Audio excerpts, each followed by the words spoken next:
اس گھر میں جگہ دی،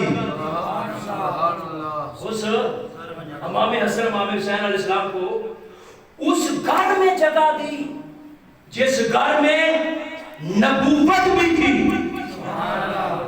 ولایت بھی تھی۔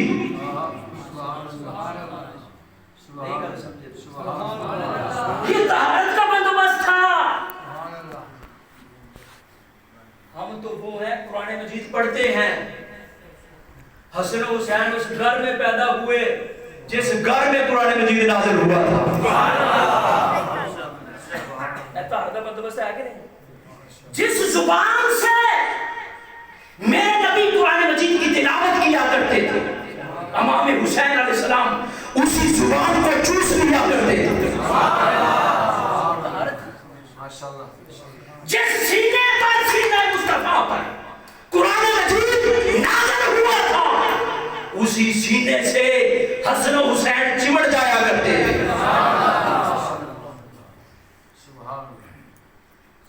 جس کندھوں کے اوپر نبوت کا بوجھ تھا، انہی کندھوں کے اوپر امام حسن و حسین سوار ہو جایا کرتے تھے۔ گل سمجھو، ٹول ٹمکے نہ سنیا کرو، علم کی بات بھی سنیا کرو۔ طہارت کیا ہے؟ بندوبست کیا ہے طہارت کا؟ زبان مصطفیٰ کا چوسنا، طہارت کا بندوبست۔ سینہ مصطفیٰ سے چمٹ جانا، طہارت کا بندوبست۔ علی بابا کی گود، فاطمہ زہرا سلام اللہ علیہ کی گود، یہ سب کچھ بولو طہارت کا بندوبست تھا۔ اتنا پاک صاف ستھرا اجلا اور شفا بنایا۔ تو پھر امام حسین علیہ السلام نے بھی میدان کربلا میں حق ادا کر دیا۔ لوگ کہتے ہیں کہ یزید نے ظلم کی انتہا کر دی۔ میں کہتا ہوں اگر یزید نے ظلم کی انتہا کر دی، امام حسین علیہ السلام نے صبر کی انتہا کر دی۔ کئی لوگ ایسے بھی ہیں جو یزید کے بڑے ہمدرد ہیں کہ نہیں؟ امیر المومنین بھی کہتے ہیں جی، جنتی بھی کہتے ہیں، لیکن امام حسین علیہ السلام کا یزید کے لیے اتنا ہی کافی ہے کہ امام حسین علیہ السلام کا یزید کی حاکمیت کو تسلیم نہ کرنا، یہی یزید کے فاسق و فاجر ہونے کے لیے کافی ہے۔ اے میری کا کسی کی گواہی کی ضرورت نہیں، بولو کسی کی گواہی کی ضرورت نہیں، تنہا گواہی امام حسین علیہ السلام کہ یزید کیا ہے؟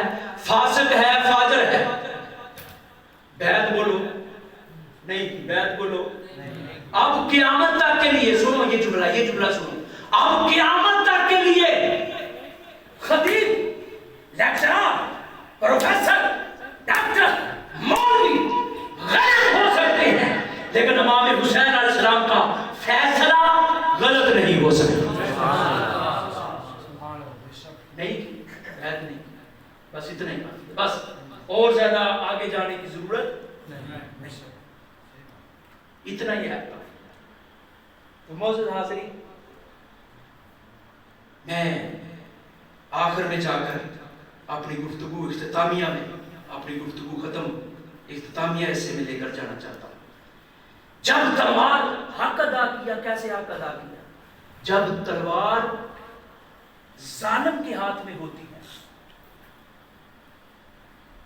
تو وہ بندہ بولو ظلم کرتا ہے، جب تلوار عادل کے ہاتھ میں ہوتی ہے پھر عدل و انصاف ہوتا ہے۔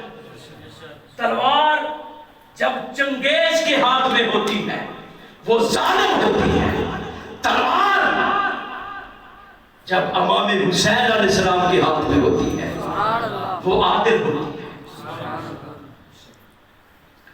یزید کی حکومت تخت پر تھی،